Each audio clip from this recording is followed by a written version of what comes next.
Gjatë punës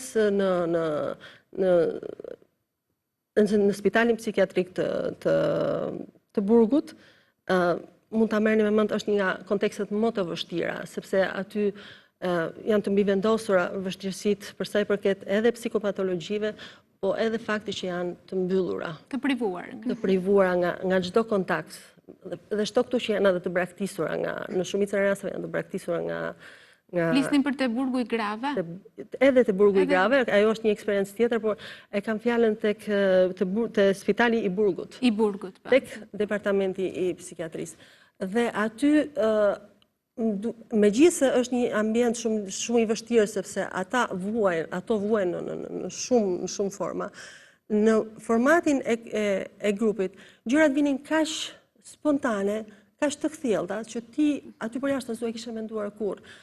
Njëra nga ato më tha një moment, shiko se mua merr malli edhe për bishdilat e shtëpisë.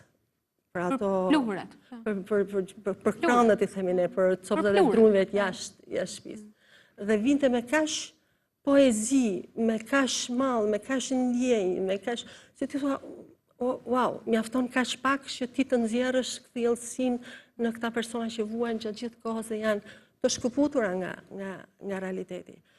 Për të thënë po ashtu edhe një kategori tjetër që kolegët e mia e kanë parë me moshat e treta, që sa shumë vuajnë të pranojnë ato që kanë kaluar në vitet e regjimit, se si kanë kaluar vitet më të mira të regjimit, si t'i japish një kuptim asaj pjesës tënde më të mirë të jetës, t'i japish një kuptim dhe të shohësh, po tani që të bësh në vitet e fundit të jetës tënde.